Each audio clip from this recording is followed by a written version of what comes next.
I'm going to combine my thoughts and comments on A3 and A4. Not every drawing will have both A3 and A4 as they're depicted in this video. So foundation plan versus a basement plan. If there are several finished rooms in a house that I'm designing, then I do separate them out, just so the drawings don't get super cluttered, and I separate the functions of what I'm showing on a foundation plan from what I'm showing on a basement plan.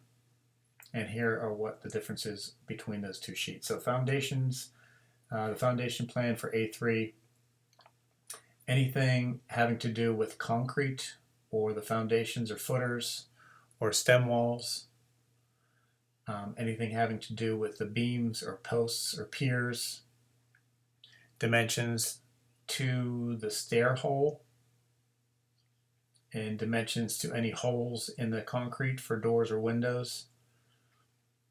And then I also show a double dash line, you can see it there, for the wall above, and then also the garage separator wall. You can see it here, meaning upstairs, so that they know where to place the anchors.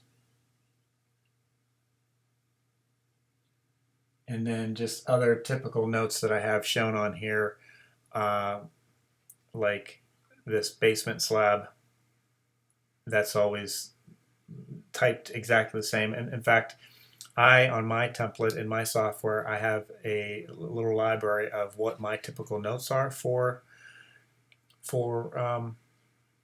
a foundation, and I just drag them over, so I don't have to retype it. They always look the same. If I got them right once, they're right. They're gonna always be right. And then sometimes they'll change if it's say a client is let me see here. A client has a 10-inch concrete wall or block wall versus an 8-inch. Some of those notes will be a little bit different, but they're all already typed, and I just drag them on if they pertain to the drawing. So that's the foundation plan. The basement plan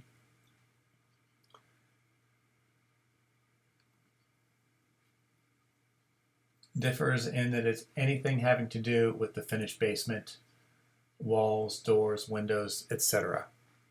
Any appliances, anything that's finishing the basement. So you can see I removed all of the foundation dimensions, because by the time you're finishing the basement, you don't need any references for these corner-to-corner dimensions of building the foundation. All of these items are already in place. So the dimensions that are showing up on the basement plan really just have to do with framing, and then any other notes that have to do with the details of that sheet.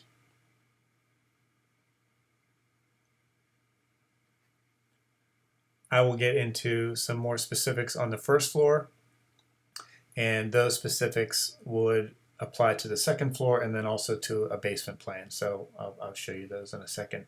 Also want to point out that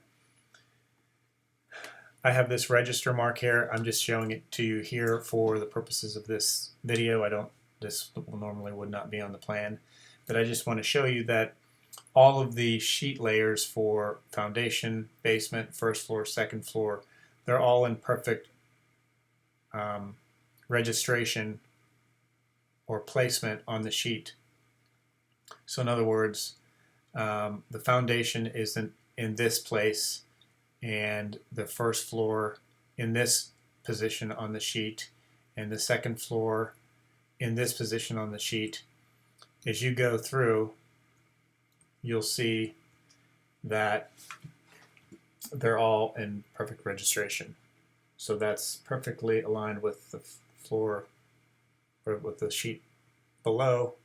That's perfectly aligned. That's perfectly aligned.